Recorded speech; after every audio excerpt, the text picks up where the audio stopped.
Salam, friends of Bookbytes. I've got a very fascinating and interesting topic for tonight. And ever since I put up a picture of this week's read for Bookbytes, I've had huge engagement around the topic of menopause, perimenopause in this particular instance, by a memoir by debut author Xoli Kamadlala.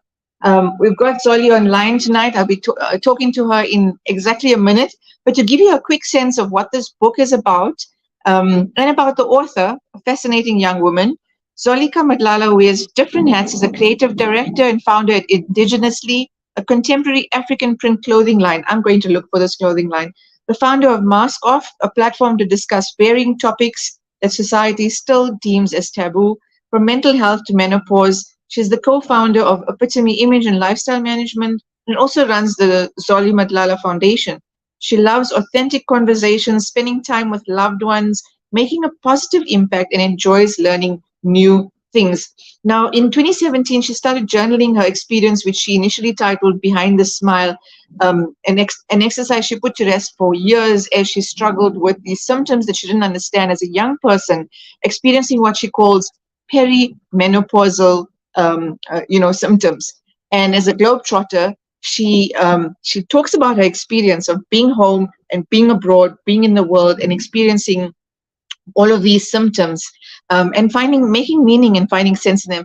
Xoli, wonderful to have you online and this opportunity to chat to you about a serious topic, an important topic, that, like I said, a lot of women in my age group, 40s plus, have been messaging me, asking me more about the book, what it's about. And so today we're going to give them a taste of your journey. Welcome to Book Bites. Thank you so much. I'm so excited to be here, and I'm so happy to hear that you already have been getting interest on this important topic.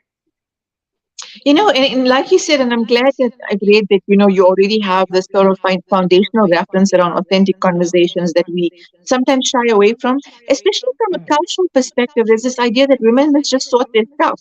Women must handle their stuff. And then it's very empowering to see that you've written your story. Tell us where it began for you.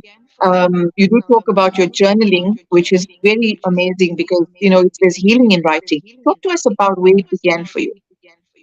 Okay, I honestly say that the journey began with me not being aware in my early 30s, because during that time I was focusing on the symptoms. As a flight attendant, I will put it to whether it's jet lag, it's digestive issues, maybe I had the wrong foods in one of the street markets and all of that. So I spent quite a number of years wasting time, for lack of a better word, trying to Yeah. treat the symptoms.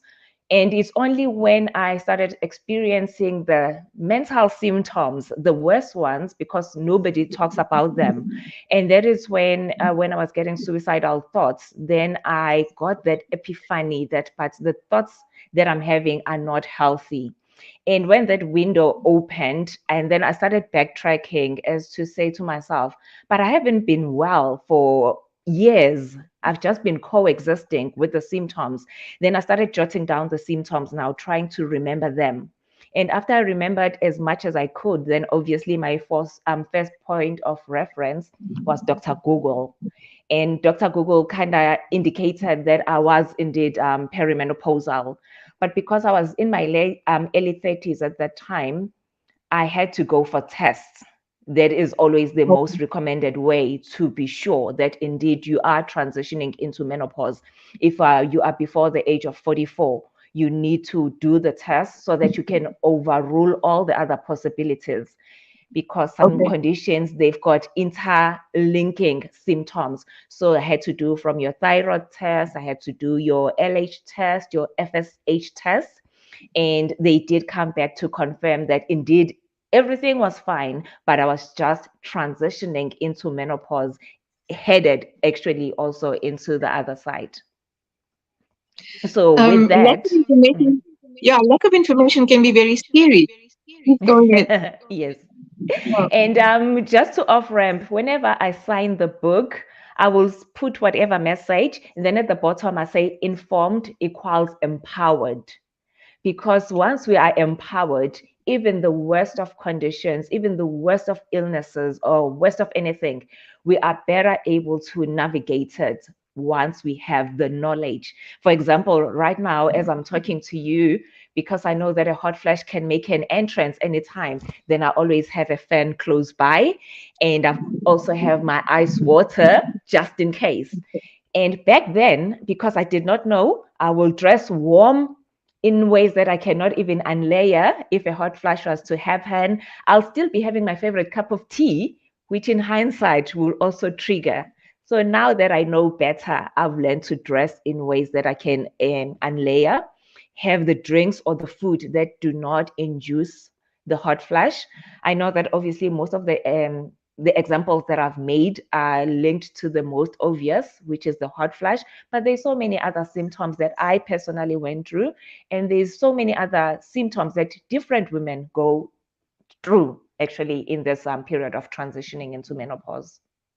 Okay, so run us through quickly some of those symptoms and how you manage them, because now you say you learn through behavior, and choices to manage some of the major, most sort of challenging symptoms, perhaps. Okay.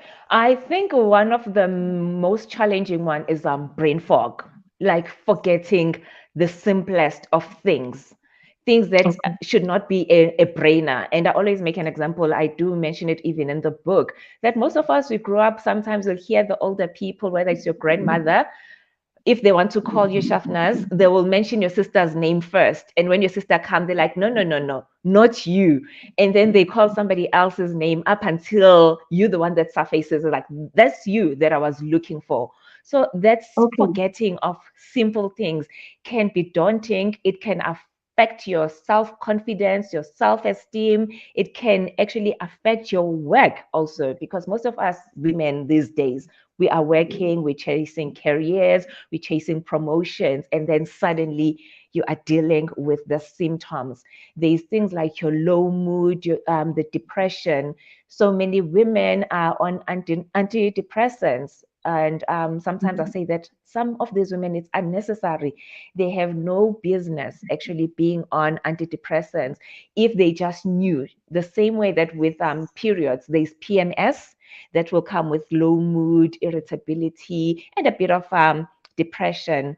If we are clued up, then one sometimes can be able then to find ways to even navigate this low mood, this dark cloud, and the depressive states once they know what is going on. And then there is things like the weight gain. Suddenly, women are struggling to shed off weight, even if they're going to gym, even if they're going the extra mile to make sure that they're eating right, but the weight is not shedding off. The night sweats that keep most women up at night, some the endless trips to the bathroom. So come morning time, one is just tired. You just want Right. to pull the covers over your head. And the loss of balance, the gum disease, like because the estrogen at the time, which is responsible for so much of our functioning as women, is going haywire. The symptoms in the book, I talk about 34, but some experts, they say there is as many as over 100, which I say it makes sense because every woman's experience is different. And as more and more conversations are had and more women come up with their experiences, I swear, I think the list is still gonna increase and get longer. Right. So it's not a one size fits all, either in terms of symptoms and experience, Mm, or in terms of what support is needed. You need a tailor made response for every person. mm. It is very And individual. The same as our periods are individual. Like these women that will just have the menstruation, but they don't suffer any other symptoms. Then there is right. women that will have mild symptoms. And then there's women that suffer seriously hectic period pains that life comes to a standstill. They can't even function. They don't go to work. They don't go to school. It's the same with menopause. Some women, their transition will be a breeze, for lack of a better word. Some women would have mild symptoms, and then some women, their lives will be turned upside down. So we cannot have that blanket approach and say that this is how menopause is going to be. For example, with my case, I explain, I think it's in the chapter when I talk about menopause in the workplace. I once had a male leader because I had to speak up about what was happening because of the pace that was part of the job as flight attendants. Say you're going to Durban, it's a high-paced flight. There is no time to stop the trolley when I'm getting a hot flush, go to the bathroom, compose myself, and come back. It's on the ball. So I learned to start asking to work lesser with the passengers because it's high-paced, and rather work in the kitchen of the aircraft, work with the trolleys, work with the food, with the drinks, because then the pressure is not as much. And I once then spoke to this male leader to request that. And his first response was, you'll be fine. My sister went through it. All And right. how nonchalant he was, it's like one size fits all. If my sister navigated it this way, then I don't understand why then you should be expecting for certain allowances to be made for you. And that's another thing that really made me to be so interested in menopause and the workplace dialogues, because I realized that, I mean, menopause can affect your work. And if it's affecting your work, then you need to be able to have conversations with your leaders, with the bosses, and Sure. look at certain policies also. Because, I mean, companies have got policies for almost anything, but most companies do not have policies for menopause. And the truth of the Right. matter is, every day, women are transitioning into menopause. And it's not just the older women as per normal. There is women like myself that go into premature menopause. And that is when menopause happens before the ages of 40. And then there's early menopause. And that is when menopause happens between the ages of 40 and 44.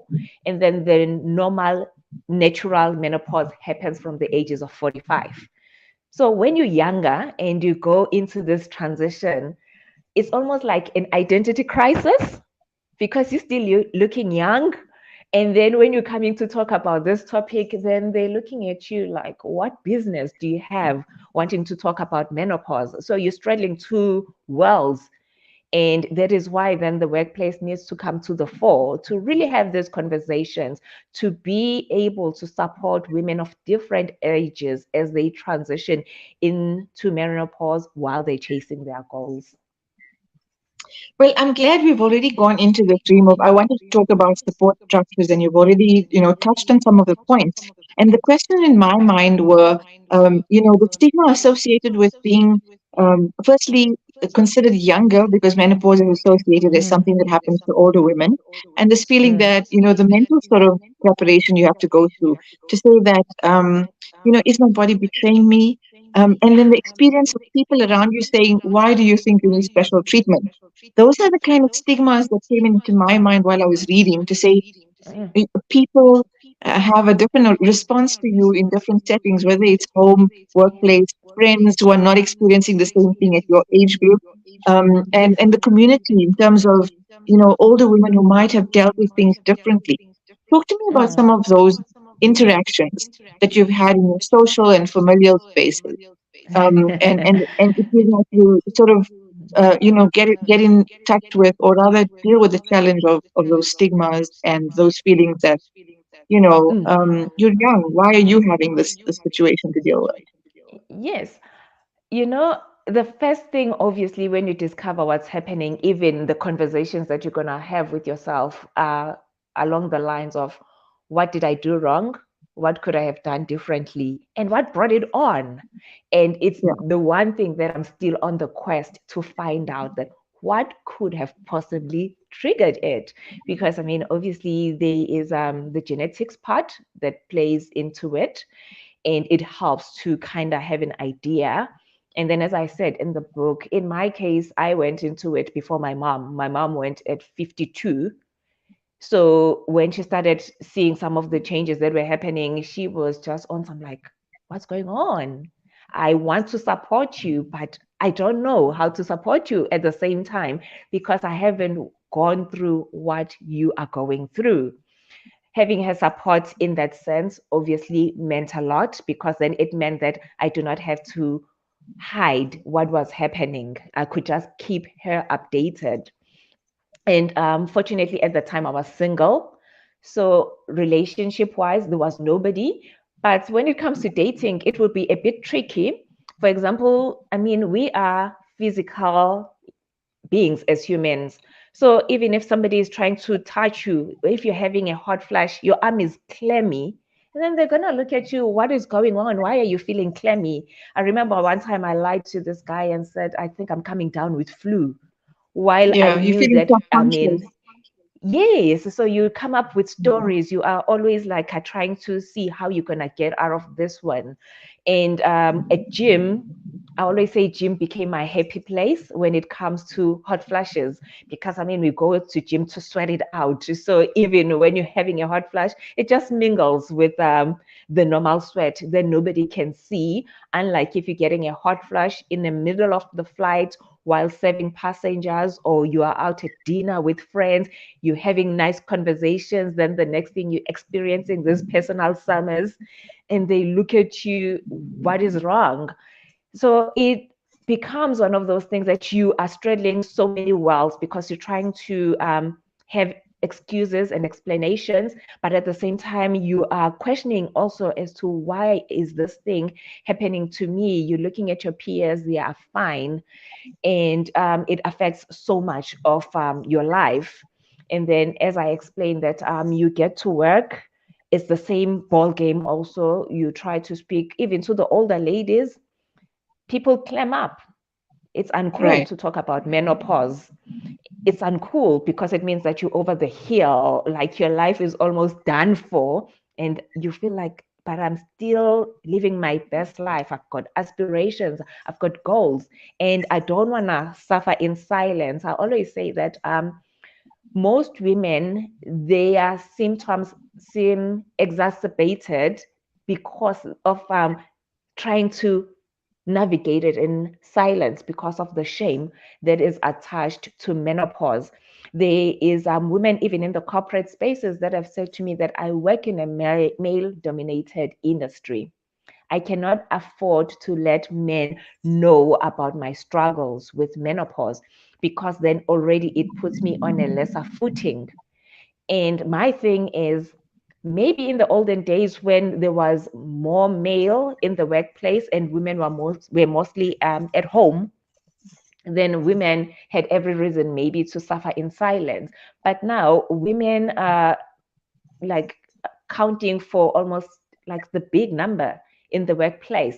And it's up to us as women to bring up some of the life transitions that are part of it, the same way that, I mean, there is period preparation, there is pregnancy preparation, menopause preparation, menopause experience conversations should be a thing in the workplace. People are able to say that I need to go to my doctor for a checkup, or I'm having nausea and all of that, and people don't bat an eyelid. But a woman, I mean, there was a story that this one time this lady was telling me that they could see that this female leader was having hot flashes, but she will never, ever mention anything. She will just be drenched in sweat while continuing to talk, never pull out a fan, never like take a drink, nothing, because of this expectation that you do not talk about these things. These things are supposed to be personal. And it's like, but why? Because the ripple effect of it's bigger. So the more we normalize menopause conversations, remove the shame, remove the stigma, then it's going to be better. And the responsibility lays with us as women first. If we start normalizing those conversations, then even the men in our lives, whether at work, in our personal relationships, our siblings, and all of that, then they will be able to better support us. You can send a man to buy pets now, something that we could not do back then. That only changed because then the conversations around normalizing periods, menstruation became a thing. Now I am saying that let us do the same, especially here in South Africa. You look at Europe, you look at UK, they've made It's amazing normal. strides. They've Yeah. made amazing strides when it comes to menopause conversations. I mean, it can be spoken about even in parliament. Here, we're struggling to talk about menopause in our private spaces. You look at books, they talk about puberty and everything, pregnancy, and now they're talking even about was this being inclusive to everybody, whichever way that they identify with. But there's nothing that is put in those books to talk about menopause. And it's one of the big things that I'd like to see happening. The Department of Education, correctional services, like everybody getting on board. We coming from October, breast cancer, we've made great Sure, strides sure. making breast cancer awareness a thing, mental health a thing. But menopause awareness in October, only a few are talking about it. Yet all those three are interlinked because some women go into early menopause or premature menopause due to certain cancers, breast cancer, and all of that. And certain medicines, medications, whether it's your radiation, certain treatments, chemotherapy, and all of that, it can induce menopause to younger women. As I spoke about mental health part of it. So all of these three are interlinked and they're all Okay. observed in October, but we're not doing that in South Africa yet. So in many ways, by documenting all of these and having the conversations, you've empowered potential readers and readers already about a very, very important topic that has yet to be spoken out in our broader spaces. I want to congratulate you on the book. I know that readers can find you online and get books directly from you. I know that we have run out of time because there's another show waiting. But Zoli, I was really fascinated to hear your journey, and I wish you everything of the best with the conversation that you've opened up and the conversations that will continue to be had around this new book of yours. Everything of the best, Thank you. and thank you for giving us your time. Thank you so very much. Have a super evening. I appreciate the time granted to me. Absolutely. And so there you have it. We spoke to Xoli Kamadlala about the perimenopausal globetrotter. Please do get yourself a copy. Empower yourself around conversations on menopause and its symptoms and ways of support in the community. Assalamu alaikum wa rahmatullahi wa barakatuh.